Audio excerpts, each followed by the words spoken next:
এই রবিবার থেকে মহাকর্ষ বিকর্ষ লাইভ ক্লাস শুরু করতেছি। তাহলে আমি যদি এইভাবে ফিজিক্সটা পড়তাম তাহলে বেশি ভালো হতো। এটা পড়লে আসলে ওর পুরো চ্যাপ্টারটা ক্লিয়ার হবে। এক একটা চ্যাপ্টার থেকে 15 থেকে 20টা সিকিউ সলভ করতে হবে। ত্রিকোণমিতি হোক, অন্তরীকরণ হোক, হিউজ লেভেলের প্র্যাকটিস না করলে কখনো হবে না। এমন একটা সূত্র নাই যেটার আমি ব্যাখ্যা দিই না।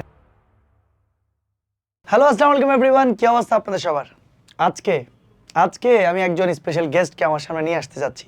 প্লিজ গেস্ট আমার সামনে চলে আসেন সবাই। এইচএসসি 27 পেজ, তোমরা তো আমারে চিনো ভাই, চিনো না? বলো তো। সবসময় রেদওয়ান সবাইকে ইন্ট্রোডিউস করে, আজকে আমি রেদওয়ানকে ইন্ট্রোডিউস করাবো। এন্ড আজকে আসলে অনেক দিন, বেশি দিন হয়ে গেছে যে আমি এসএসসি তে বেশি ফোকাস দিয়ে দিছি আসলে। না এরকম না, কজ আমি এইচএসসি ব্যাপারটা আমি এইচএসসি কার হাতে তুলে দিছি বলেন তো? মনে করেন হায়ার ম্যাথে আপনারে দিয়ে আমি চলে আসছি, তাই না? আলহামদুলিল্লাহ। এন্ড হায়ার ম্যাথে একটা স্টুডেন্ট যদি খারাপ বলে হ্যাঁ, যে শুভন স্যার খারাপ পড়াইছে, না এটা প্রশ্ন আছে, এটা এটা মনে হচ্ছে হবেই না। আমার মনে হচ্ছে না এটা হবে। আমার হবে না। অদম্যের উপর, আমার ব্যাচ এটা অদম্যের হবে উপর না, আমার এটা হবে না। একটা বিশ্বাস আছে আর কি। এটা হবে না। স্টুডেন্ট কমপ্লেন করতে পারে আমার নামে যে ভাই আপনি কেন বেশি ক্লাস নেন না এইচএসসি তে। না এরকম নেই যে শুরু হচ্ছে মহাকর্ষ বিকর্ষ। হ্যাঁ, শুরু হইতেছে। এন্ড মানে এসএসসি নিয়ে বেশি পেরাই ছিলাম আর কি, বা কোম্পানি নিয়ে, বাট সমস্যা নাই। আজকের এই ভিডিওতে আমরা কি নিয়ে আলোচনা করব? আমরা গাইডলাইন দিব। আর একটা ব্যাপারও জানাই রাখি যে ম্যাথ ফিজিক্স কম্বো গাইডলাইন আছে। কালকে না, এই রবিবার থেকে মহাকর্ষ বিকর্ষ লাইভ ক্লাস শুরু করতেছি আমার ফিজিক্স কোর্সে আর কি। নিয়াজ ভাইয়ের সাথে যে আমার কোর্স আছে তোমরা সবাই জানো, ওইটা বাদ দাও। এইচএসসি 27 পড়ালেখা কেমন চলতেছে? পরীক্ষা কি দুই একটা দিয়ে ফেলছো? জানি না আমি কিছু, কজ এইচএসসির পুরো ব্যাপার উনারা জানে ভাই। ওটা মিড টার্ম কিছুদিন পর শুরু হবে ওদেরকে, এই যে জানুয়ারি থেকে শুরু হবে মিড টার্ম। আমি আসলে আমার মন থেকে ওদের কিছু কথা বলতে চাই। আচ্ছা শিওর আজকে ওপেন একদম সবকিছু। কি বলতে চাই, আমি আমার কলেজ লাইফে যেমনি আমি ফিজিক্সটা পড়ছি, এটা আমি আসলে খুব বেশি অ্যাটেন্টিভলি পড়ি নাই, কারণ হচ্ছে করোনা ছিল, আমি একটু অমনোযোগী হয়ে গেছিলাম। এই প্রথম টার্মে আমি টাইনা ফিজিক্সে পাস করছিলাম, এরকম অবস্থা আর কি। তো এরপরে সবাই এরকমই করে। এরপরে যেটি হয়েছে, আমি একদম রিয়েল কথা বলি, ওই 2022 নিয়াজ ভাইয়ের পিক লেভেলে। ও নিয়াজ ভাই, হ্যাঁ, তো ওই টাইমে মনে করেন আমাদের একদম চুল বড় করে উনি একটা আমি হচ্ছে ওই যে অফলাইনে হচ্ছে আমার যে কলেজের একজন ম্যাডামের কাছে পড়তাম। সো ম্যাডাম অনেক ডিটেলসে পড়াইতেন আর কি, আর আমরা তো কোচিং এ গিয়ে আসলে পড়া হয় না, ঘুরে ফিরে এই উল্টা করতাম, তো এই জন্য ফিজিক্স আসলে পড়াই হয় না ঠিকঠাক মতো। পরে দেখলাম আসে কাজ ক্ষমতা শক্তি, দেখলাম পরীক্ষা চলে আসছে, কাজ ক্ষমতা শক্তি, দেখি তো একটা চ্যাপ্টার ঠিক মতো শেষ করা যায় কিনা, কেমনে পড়া যায়। ইউটিউবে সার্চ দিলাম কাজ ক্ষমতা শক্তি এইচএসসি ফিজিক্স, আসলো নিয়াজ ভাইয়ের ক্লাস ওয়ান শট, কোনো কথা নাই, ওয়ান শট মানে বেসিক নাই, ওয়ান শট দিয়ে শুরু করতেছি। ভাই নিয়াজ ভাইয়ের ক্লাস দেখছি, ভাই কেমনে যে পড়ায়, মানে কইতেছি না, বাইরের তো ক্লাস তো ওই 4 ঘন্টায় পুরো চ্যাপ্টার শেষ। 4 ঘন্টা পরে আমি হচ্ছে এই যে আমার গাইড বের করছি, তো আমি সিকিউ পারি, বাট একটা ঝামেলা লাগছে যে আমি প্রথমে ওয়ান শটই দেখছি ভাই। এরপরে তো হচ্ছে আসলে আর ওয়ান শট প্রথমে দেখা গেলে পরে আসলে বেসিক পড়তে ইচ্ছা করে না। হ্যাঁ ঠিক এটা ঠিক। ওইটা আসলে সমস্যাই করছে। কি সমস্যাটা হইছে, ওইটা আমি আসলে শেষ মুহূর্তে গিয়ে বুঝছি যে বেশি গুয়ে পেছিয়ে দিয়ে দিলে ওয়ান শট দেখে আসলে ওইটা আনসার করা যায় না। ওয়ান শটের যে আসলে ওইখান থেকে আমি যা শিখছি ওইটা দিয়ে আসলে বেশি গুয়ে পেছিয়ে করলে ওইটা আনসার করা যায় না, মানে বেসিক জানতেই হবে। এরপরে আমি হচ্ছে বিভিন্ন কোর্সে এনরোল করছি। নিয়াজ ভাই ডু অর ডাই করছিল তখন। হ্যাঁ ডু অর ডাই 1 পয়েন্ট ছিল, ওইটা এনরোল করে কিছু কিনছি, মানে কিছু পড়ছি, ওইখানে ক্লিয়ার হইছে। তো ভাই নিয়াজ ভাই হচ্ছে অনেকটা হচ্ছে মানে প্রথমে স্লো ভাবে পড়ায়, পরে একদম ডিপে ঢুকে যায়, মাঝে মাঝে এমন ম্যাথ করে এটা বুঝাই যায় না, মানে কি আমারও বুঝতে কষ্ট হয়ে যেত আর কি, এরকম ব্যাপার সেপার। তো এইটা এরকম গেছিল, বাট আমি পুরো আমার রিয়েলাইজেশনটা কি আজকে হচ্ছে, মনে করেন আমি তো ইউনিভার্সিটিতে পড়তেছি, আমার কাছে মনে হইতেছে যে আসলে আমি যদি এইভাবে ফিজিক্সটা পড়তাম তাহলে বেশি ভালো হতো। আমি যে ওয়েতে ফিজিক্সটা পড়ছি এটা আসলে ভালো হয়ে ছিল না। কেন ভালো হয়ে ছিল না? আমি ওয়ান শট দিকে শুরু করছি ভাই, ভালো হয়েছিল না। সো আমি এখন কি মনে হয়, আমার কাছে মনে হয় আমি যদি প্রথমে আমার এই যে বইটা আছে তপন স্যার বা ইসাক স্যার যে বইটা আছে, ওই বইটার প্রত্যেকটা টপিকের নামটা যদি অ্যাটলিস্ট ঠিক মতো দেখতাম প্রথমে, যে এই টপিকটা আছে, তাহলে আমার চ্যাপ্টারটা সম্পর্কে ক্লিয়ার ধারণা হইতো। অবশ্যই। সবচেয়ে বড় ভুল ছিল যে আমি বই বের কইরা দেখি নাই, প্রথমে ক্লাসে ঢুকে গেছি। প্রথমেই হচ্ছে যে একদম ক্লাসে ঢুকে গেছি। আমি ওদেরকে এটাই বলবো, এর সাথে যারা আছে ফিজিক্স পড়তেছে, যে কোর্সেই ভর্তি হোক, যে কোনো টিচারের কাছে পড়ুক, ও একাডেমিক মানে বেসিক ক্লাস যেটা, এই বেসিক ক্লাসটাই যাতে করে। ওয়ান শট তো এখন সময় নাই, ও বেসিক ক্লাসটাই যাতে করে, এন্ড সাথে ওর যে একাডেমিক বইটা আছে ভাই, এই বইটার সাথে রেখা বইটা আসলে রিডিং পড়াও লাগবে না, বইয়ের মেইন যে টপিক গুলো আছে ওই বেসিক যেটা পড়াইছে ওটা বইয়ের কোন টপিকে আছে ওইটা চোখ বুলাই আসলে ওর পড়া উচিত অ্যাটলিস্ট। এটা পড়লে আসলে ওর পুরো চ্যাপ্টারটা ক্লিয়ার হবে। কারণ এমন কি দেখবে যে অনেক সময় কোনো টিচার কোনো টপিক স্কিপ করে ফেলে, ওটা কম ইম্পর্টেন্ট বাট ওইটা কোনো ক্ষেত্রে কাজে চলে আসে, ওইটাও দেখলে একবার চোখ বুলাইলে ওর পুরো চ্যাপ্টারটা ক্লিয়ার হয়ে যাওয়ার কথা, তাই না? তো আমি এটাই বলবো যে কোনো কোর্সে ভর্তি হোক, অফলাইনে পড়লে তো অফলাইনে টিচারের কাছে পড়তেছে, কলেজে তো আর পড়াশোনা হবে না ওই লেভেলে। এটা আমি আমার যতটুকু এক্সপেরিয়েন্স, কিছু সমস্যা আমি কিন্তু মানে রিয়েল কথা মানে কথাগুলোই বলতেছি, ঠিক আছে? তুমি যে কোনো অনলাইন কোর্সে ভর্তি হও, যে কোনো কোর্সে, আমাদেরটাতে হোক বা অন্য যে কোনো কোর্সে, প্রথমে যে একটা চ্যাপ্টার ধরবা ফিজিক্সের, একটা চ্যাপ্টার মনে করো মহাকর্ষ অভিকর্ষ, এই চ্যাপ্টার ধরবা, এই চ্যাপ্টারের উপর স্যার টিচার যতটা ক্লাস নিছে, মনে করো 10টা ক্লাস নিছে, এই 10টা ক্লাস পুরোটা তোমার দেখা উচিত। এই পুরো 10টা ক্লাস দেখবা, দেখার পরে পুরো বেসিক ক্লিয়ার হবে, সাথে বই যে রাখার কথা বলতেছি ওইটা করবা। এই 10টা ক্লাস দেখার পরে কি করা উচিত বলেন তো, আপনি বলেন। সিকিউ সলভের ক্ষেত্রে যে কোনো টেস্ট পেপার, পাঞ্জেরি লেকচার, যে কোনোটা বের কইরা ওর না এই যে গত 2 থেকে 3 বছরের সিকিউ গুলো যদিও সলভ করে শেষ বেজাল, আমার তো আর কিছু লাগবে না শেষ, বাট ওইগুলা সলভ করতেই হবে, নাইলেও বেসিক ক্লাস কইরা সিকিউ যদি সলভ না করে ও পরীক্ষা আনসার করতে পারবে না, এটা 100% শিওর। মানে সিকিউ প্র্যাকটিস করতে হবে, সাথে এমসিকিউ, তাও তো মাস্ট, এমসিকিউ তো অবশ্যই। অনেকে কখতে আটকাবেন ওই যে বইটা যদি পড়া ফেলে ঠিক মতো। আমি ওইটাই বলবো যে ভাই অনেকে ওই ক্লাস কইরা অনলাইনে ক্লাসে বেশি সমস্যা হয়, যেটা আমার ফ্রেন্ড বেশি ধরা গেছে, এটা ও সারাদিন ক্লাস করতো, নোটে বইরা ছিল, বাট ক্লাস কইরা মনে করেন টিচারের সাথে চ্যাপ্টার শেষ করছে, আর ও মনে করছে আমার তো চ্যাপ্টার শেষ, আমি পুরো টিচারের সাথে ক্লাস দেখে ফেলছি, ও নিজের কোনো সলভ করে নাই, না গাইড থেকে সলভ করছে, নোটটাও আবার পরীক্ষার রাতে, যে নোট আসলে পরীক্ষার আগের রাতে দেখা যায় না, বেশিরভাগ নোট পড়ে আছে, ওটা আসলে খুইলা দেখার মতো আর সিচুয়েশনই ক্রিয়েট হয় না। এজন্য আমি বলবো একটা চ্যাপ্টার এই যে মনে করো লাইভে শেষ করো, রেকর্ড শেষ করো, পুরো বেসিক যে কোর্সের যে তোমার ক্লাসটা আছে পুরো চ্যাপ্টারটা শেষ করার পরে তুমি নিজে গাইড থেকে এক একটা চ্যাপ্টার থেকে 15 থেকে 20টা সিকিউ সলভ করতে হবে, আর এটলিস্ট 50টা এমসিকিউ। আবার 50টা এমসিকিউ তো আবার বাইচা পাবেন, এটাই তো ঝামেলা, তাই না? এক্ষেত্রে আমি বলবো শুধুমাত্র বোর্ডের এমসিকিউ গুলাই ওর সলভ করা উচিত, তাইলে স্ট্যান্ডার্ড একটা লেভেল চলে আসবে ওর এমসিকিউ আনসার করে দিলে। মানে শুধু বোর্ডের এমসিকিউ যতগুলো আছে 100টা হইলে 100টা, এটা প্রত্যেক চ্যাপ্টারের ক্ষেত্রে করতে হবে। ও ট্রেডমার্ক দিয়ে দিতে হবে এরকম যে আমি এই যে শুরু করলাম, আমার ফিজিক্সের চ্যাপ্টার আছে এই 10টা, মনে করেন মহাকর্ষ অভিকর্ষ, কথার কথা মহাকর্ষ অভিকর্ষ, ও এই চ্যাপ্টারটা লাইভে প্রথমে হচ্ছে লাইভ বা রেকর্ডের পুরো টিচারের ক্লাস দেখলো, দেখার পরে এই যে 15-20টা সিকিউ সলভ করলো, বা গাণিতিক পদার্থবিজ্ঞান যদি থাকে ওটা থেকে ম্যাথ সলভ করুক, বুয়ের ডাবি এগুলার করুক, করা উচিত। আমার কাছে মনে হয় সিকিউ এর সাথে সাথে অ্যাডমিশনের একটু প্রিপারেশন নেওয়া উচিত। এই যে আমি উদ্ভাসন আমি বলে বলতেছি, সমস্যা নেই, উদ্ভাসের ওই যে ইঞ্জিনিয়ারিং কোয়েশ্চন দেখে কিনা ফেলে ওইটা দেখে ওই বুয়ের ডাবির ম্যাথগুলো সলভ করার ট্রাই করুক, বা কোর্সে কিন্তু টিচাররা পড়াই ফেলে, বেসিক কোর্সে ওই স্ট্যান্ডার্ডের ম্যাথ কিন্তু পড়াই ফেলে, আমি এসবই পড়াই দিয়েছি আমার কোর্সে, আমিও ভেক্টরিয়ানগুলো সলভ করাইছিলাম, এখন মহাকর্ষ বিকর্ষ সলভ করাবো স্বাভাবিক। এরপরে এমসিকিউ করবে, করার পরে ওর একটাই করা উচিত, স্টিকি নোটে সবগুলো চ্যাপ্টারের নাম রাখা উচিত, এন্ড ওইটা শেষ করছি প্রত্যেকটা স্টেপ শেষ হওয়ার পরে, শেষ হওয়ার পরে এটাতে লাল কালি দিয়ে এটা এইভাবে দাগটা দিবে, টিক চিহ্ন দিলে হচ্ছে কমপ্লিটেড, মনে একটা স্যাটিসফ্যাকশন আসবে। এইভাবে ও 10টা চ্যাপ্টারের দাগ দেখ, 10টা চ্যাপ্টার না, ও আগে দেখুক এইটাই যে আমার সিলেবাসে কোন কোন চ্যাপ্টার আছে, সেটাই। ও যদি শুধুমাত্র কলেজের পরীক্ষাগুলোতে পাস করতে চায়, ও দেখুক আমার সিলেবাসে যেগুলো আছে ওগুলোর উপর যাতে ওর রেড মার্ক থাকে, মানে ওইটা আমার কমপ্লিট। এই মন মানসিকতা নিয়ে স্টার্ট করতে হবে। ফিজিক্স আসলে আর কোনো পড়ার কিছু নেই, ঘুরে ফিরে তোমার টিচারই পড়াবে, এন্ড দেখো কোন টিচারের ক্লাস বুঝো। এবার তুমি যদি আমার ক্লাস বুঝো, আমি মহাকর্ষ বিকর্ষ শুরু করতেছি আমার ফিজিক্স কোর্সে, তুমি আইসা শুরু করতে পারো, রবিবার থেকে ক্লাস শুরু, এই যে মনে করো আমার কোর্স থাকো একটু দেখাই দেই, আমাদের এখানে মনে করো 3-4টা চ্যাপ্টার শেষ হয়ে গেছে ফিজিক্সে অলরেডি, তখন 6 নম্বরটা চ্যাপ্টার মহাকর্ষ বিকর্ষ, মাঝখানে আবার নিউটনিয়াম বলবিদ্যা এখনো পড়ানো হয় নাই। তো এই যে 2231 স্টুডেন্ট আছে, আমার সাথে নিয়াজ ভাই পড়াইতেছেন, ভাই এইচএসসির টিচার, আসলে মূলত আমার ক্লাসও করবা, ভাই আমার থেকে ভালো পড়ায় নিয়াজ ভাই, এন্ড তুমি বেশিরভাগ নিয়াজ ভাইয়েরই ক্লাস পাবা এই কোর্সে, ঠিক আছে?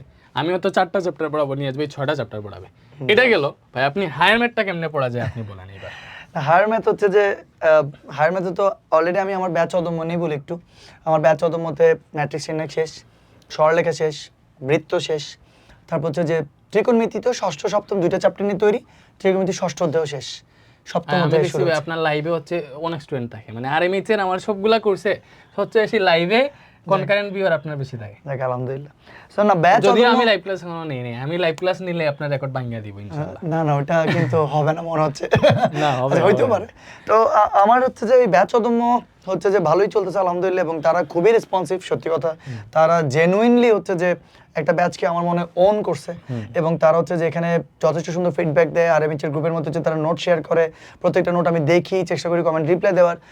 ওখানে ফাইন চলতেছে, কিন্তু গাইডলাইনের যদি কথা আসে কিছুদিন পর ওদের হচ্ছে মিড টার্ম পরীক্ষা, মিড টার্মের পরে হচ্ছে ফার্স্ট ফাইনাল হবে। আসলে হায়ার ম্যাথ কেমনে পড়া উচিত আমি ওইটাই বলবো, নতুন একটা স্লাইড দিতেছি, আপনি স্টুডেন্টে বলেন, হ্যাঁ, ওই no 27 এর একটা ফ্রেশ স্টুডেন্ট কিছুই জানে না, হ্যাঁ, কিছু জানে না। আর হায়ার ম্যাথ কেমনে পড়া উচিত? প্রথমত কথা হচ্ছে যে কিছু এমন এমন চ্যাপ্টার আছে যে চ্যাপ্টারগুলো হচ্ছে যে কম্বাইন্ড করা, মানে হচ্ছে যে একটা চ্যাপ্টার না পড়লে আরেকটা চ্যাপ্টার কিছু বুঝবে না। যেমন ম্যাট্রিক্স স্ট্যান্ডার্ড একটা সক্রিয় চ্যাপ্টার, এটা থেকে মাস্ট একটা সিকিউ আসবে। তো ওই চ্যাপ্টারটা এমনি যে কেউ পড়ে ফেলতে পারবে। যে কি বলে হ্যাঁ, সরল লেখা হচ্ছে যে একটা আলাদা চ্যাপ্টার। ম্যাট্রিক্স নিয়ে তিনটা ম্যাথ করলে হয়ে যায়, আমি জানি এটা। আর যে ক্রেমার রুল, হ্যাঁ। আর এটা হচ্ছে ইনভার্স ম্যাট্রিক্স, শেষ। আর হচ্ছে যে আর এই কয়েকটা আর নির্ণায়ক যদি নির্ণায়কের কিছু অঙ্ক। কারেন্ট থাকে তাইলে পড়লো। হ্যাঁ, এটাই। তো এখন ম্যাট্রিক্স স্ট্যান্ডার্ড একটা সক্রিয় চ্যাপ্টার, এটা যদি পড়ে ফেলে কেউ একটা সৃজনশীল চলে আসবে। সরল লেখা একটা সক্রিয় চ্যাপ্টার, এটা পড়তে হলে অন্য কোনো চ্যাপ্টার পড়তে হবে না। এন্ড সরলরেখা তো এমনিই পারবে, স্থানাঙ্ক জ্যামিতি, স্থানাঙ্ক জ্যামিতি, মজা লাগে ভাই, হ্যাঁ। সরলরেখা মজা লাগে, হ্যাঁ, মজাও আছে। মজা লাগে। সরলরেখার পাশাপাশি ইনস্ট্যান্টলি বৃত্তটা পড়ে ফেলতে হবে আসলে, কারণ সরলরেখার সাথে বৃত্ত রিলেটেড, কিন্তু ওদের অনেকেরই মিড টার্মে বৃত্ত নাই, বৃত্ত থাকে না ফার্স্ট ইয়ারের বাট ক্ষেত্রে। বৃত্ত পড়ে হলো, কিন্তু বৃত্তটা পড়তে হবে কেন? কারণ সরলরেখার ইচ এন্ড এভরি কনসেপ্ট গুলো কাজে লাগে বৃত্ততে। সাথে সাথে শেষ হয়ে তো গেল। সাথে সাথে যদি কেউ সরলরেখা পড়ে এবং সরলরেখা পড়ে অন্যান্য যে সিলেবাস আছে ওই চ্যাপ্টারগুলো পড়ে, তাহলে হবে কি, যখন বৃত্ত পড়বে তখন আবার কঠিন লাগবে, আবার সরলরেখা পড়তে আবার হবে। সরলরেখা পড়তে, এটা একটা পেইন। ঠিক। তো মাঝখান থেকে সবচেয়ে বেশি ইম্পর্টেন্ট ভাই, টপিক, আমি কিনা জানি মিস করতেছি সরলরেখা বৃত্তরে ভাই।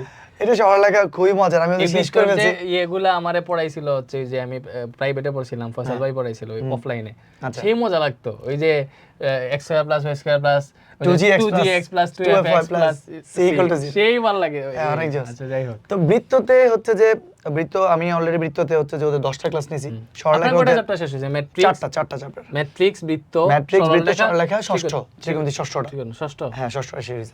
তো চারটা চ্যাপ্টার অলরেডি শেষ। এখানে সরলরেখা রয়েছে 25টা ক্লাস, তারপরে বৃত্ততে হয়েছে 10টা ক্লাস, ত্রিকোণমিতির ইয়াতে হয়েছে ষষ্ঠতে হয়েছে 9টা ক্লাস, আর হচ্ছে যে সাথে তো কম হইলো 15-20টা না হলো। সাথে 20টা তো মিনিমাম লাগবে। আচ্ছা, 15 থেকে 20টা না লাগবে।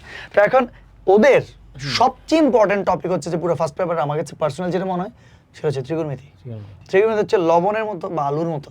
আলু যেরকম প্রত্যেকটা তরকারিতে লাগেই লাগে বা লবণ লাগে, ত্রিকোণমিতি লাগে। ত্রিকোণমিতি লাগবে। ত্রিকোণমিতি না বললে তো অন্তরীকরণ পারবে না। কিচ্ছু পারবে না, অন্তরীকরণ পারবে না, যোগজীকরণ পারবে না। তোমাদের ফার্স্ট ইয়ারে যদি সবচেয়ে বেশি একদম গাইডলাইনের জন্য সবচেয়ে বেশি ভালো ইম্পর্টেন্ট টপিক বলি, সেটা এক হচ্ছে ত্রিকোণমিতি ষষ্ঠ সপ্তম অধ্যায়, দুই হচ্ছে অন্তরীকরণ আর যোগজীকরণ। এইগুলো হচ্ছে একটু বেশি ইম্পর্টেন্ট। এবং এবং ত্রিকোণমিতি না জানলে কেউ অন্তরীকরণ জানবে না, পারবে না, একটা অন্তরীকরণ না জানলে যোগজীকরণ পারবে না। যোগজীকরণ পারবে না। এবং ত্রিকোণমিতি ফার্স্ট পেপারে না জানলে সেকেন্ড পেপারে যে ইনভার্স ত্রিকোণমিতি আছে সপ্তম চ্যাপ্টার ওটা পারবে না।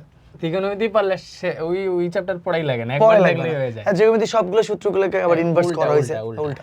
তো বাকি ফার্স্ট পেপারের ক্ষেত্রে আজ যে খুব বেশি তো বড় বড় চ্যাপ্টার কি কি, বড় চ্যাপ্টার হচ্ছে সরলরেখা, বড় চ্যাপ্টার হচ্ছে ত্রিকোণমিতি, বড় চ্যাপ্টার হচ্ছে অন্তরীকরণ আর যোগজীকরণ। এই চারটা চ্যাপ্টার এই চ্যাপ্টার বেশি বড়, অতিরিক্ত বড়। সেকেন্ড ইয়ার এত বড় না, সেকেন্ড ইয়ার ছোট। ছোট। তো এখন ম্যাথে নিয়ে একটা ব্যাপার আছে। ম্যাথ অন্য সবগুলো সাবজেক্টের মতো না, ম্যাথ পড়তে হয় না, ম্যাথ হয় করতে। সলভ করতে হয়, এই হচ্ছে যে একটা ব্যাপার। তো সবাই স্টুডেন্ট আটকে যায়, সবাই কি করে, সবাই মনে করে যাচ্ছে ঠিক আছে আমি চোখ ম্যাথ তো ভুলে করছি, আমি চোখ ভুলে যাই। সেমই একই অঙ্ক করার পরে ও পরীক্ষার হলে অ্যান্সার করতে পারে না। খালি একটাই কাজ যে ওরা আগে করে না, solve করে নাই। প্র্যাকটিস করে না। প্র্যাকটিসের কারণে কনফিডেন্স গ্রো করে না, কনফিডেন্সের কারণে তোমার শেষ পর্যন্ত পরীক্ষার হলে যে অ্যাপ্লিকেশন সেটা হয় না। সো আলটিমেট অ্যাপ্লিকেশনই তো আমাদেরকে অ্যাপ্লাই তো করতে হবে। তো স্টুডেন্টদের এই প্র্যাকটিসের অভাবের কারণে বিশাল সমস্যা। তো সিকিউ ওদেরকে প্র্যাকটিস করতে হবে। আমি অলরেডি এই ব্যাচ মধ্যে অলরেডি 10 সিকিউ চ্যালেঞ্জ করে অলরেডি ওদেরকে অনেকগুলো সিকিউ চ্যালেঞ্জ করাইছি। ভালো করছেন ভাই। এবং 10 সিকিউ চ্যালেঞ্জ দিয়ে ওদেরকে হচ্ছে যে আমরা প্রাইজ মানি পর্যন্ত দিছি, যে যারা 10 সিকিউ চ্যালেঞ্জ বেস্ট হবে ওদেরকে আমরা এরকম 10 জনকে 20 জনকে আমরা প্রাইজ মানি দিব। তো মূল কথা হচ্ছে যে ত্রিকোণমিতি হোক, অন্তরীকরণ হোক, হিউজ লেভেলের প্র্যাকটিস না করলে কখনো হবে না। সেম একই কথা ম্যাথমেটিক্সের জন্য সেমই।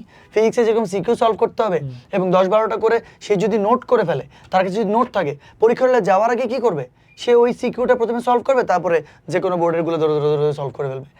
তো আর কি, আর হচ্ছে যে আচ্ছা আরেকটা মেইন ইম্পর্টেন্ট কথা বলিনি, সেটা হচ্ছে বেসিক ছাড়া কখনোই হবে না।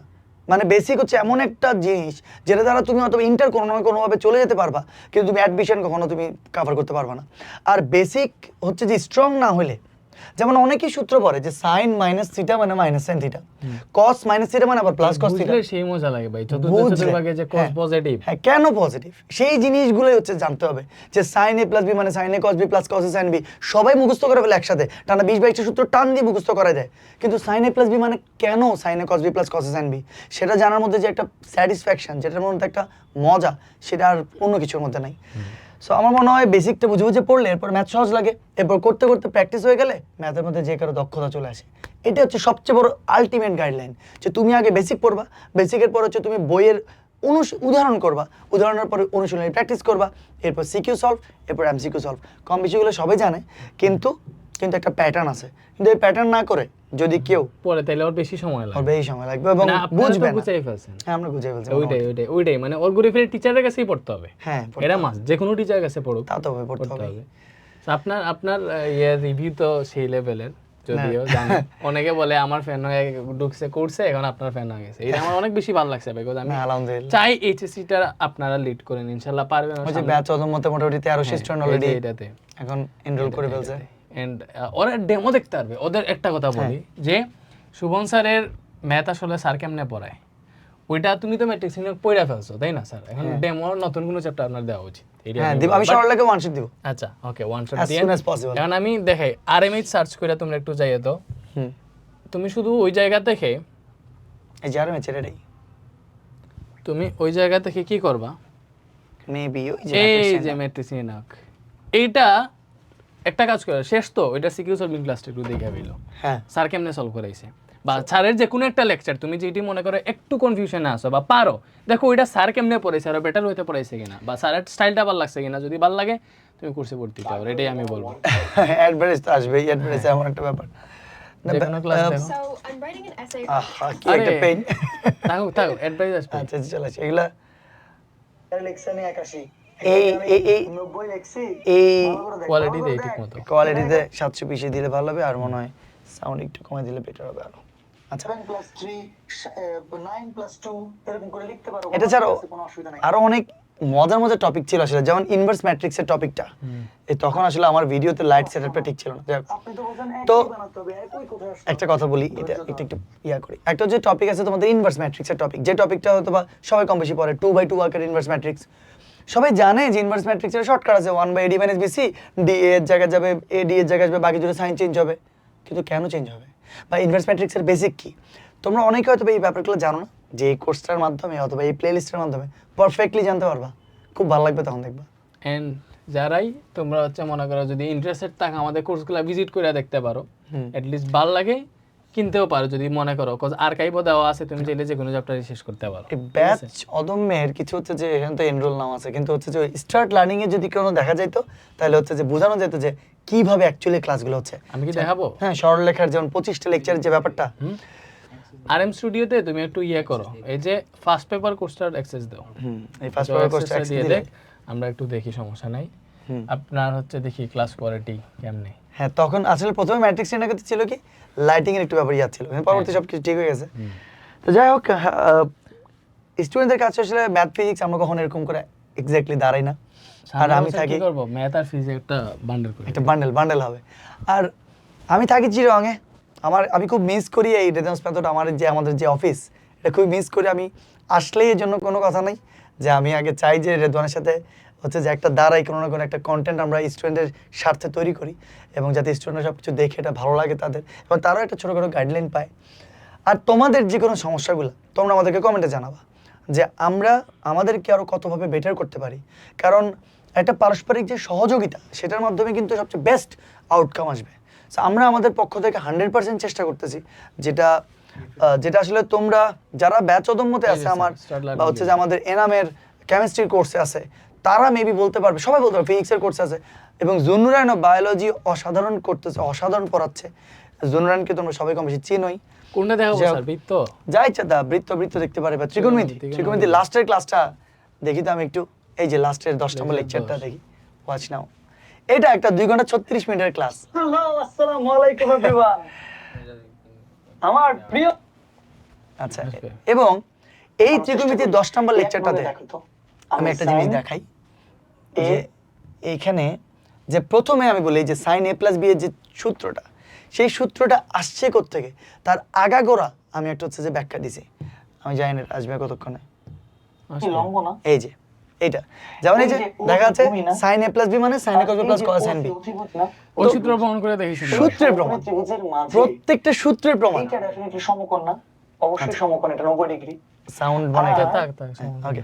সো এই যে যেটা দেখা যাচ্ছে এগুলা কিন্তু আমি পারি না। আমি আমি প্রত্যেকটা সূত্রের ব্যাখ্যা মানে তোমার 22টা সূত্র যেগুলো ত্রিকোণমিতির 7 নাম্বার চ্যাপ্টারে মেইন 22টা সূত্র যেগুলো লাগে সবগুলো সবাই মুখস্থ করতে থাকে, কিন্তু একটা মুখস্থ করার মতো কিচ্ছু নাই। এগুলা মুখস্থ তো করতে হবে, কিন্তু যদি একবার কেউ বুঝে যায় মানে হাতের তুড়িতেই মুখস্থ হয়ে যাবে এগুলো। তো ব্যাপারটা হচ্ছে যে ওখান থেকে আসছে আর কি। তো এরকম প্রতিটা জিনিসের বেসিক আসলে এখানে আছে। এবং আমার মনে হয় খালি জাস্ট কেউ যদি অ্যাকচুয়ালি এনরোল করতে চায় তারা ব্যাচ অদমের যে কোনো স্টুডেন্ট, আমি ওপেন চ্যালেঞ্জ দিয়ে বলতে পারবো, যে কোনো স্টুডেন্টকে জাস্ট র্যান্ডম জিজ্ঞেস করতে পারে। এগুলো আমি কি করব জানেন, এইচএসসি 27 এর পরীক্ষা আছে, সেইগুলো আমি ইউটিউবে দিয়ে দিব। এইচএসসি 27 এর 27 শেষ হইলে আর কি, শেষ হলে 29 পাবে হয়তো এগুলো। 29 পাবে, হ্যাঁ এগুলা। তো এরকম করে হচ্ছে যে আরেকটা জিনিস ব্যাকে যাই আমরা একটু। আরেকটা ব্যাপার হচ্ছে যে এখানে যেমন আমি দেখাতে পারবো, এটা তো ত্রিকোণমিতি অলরেডি হচ্ছে যেখানে 10টা লেকচার চলতেছে। ব্যাকে যাই একটু ব্যাকে।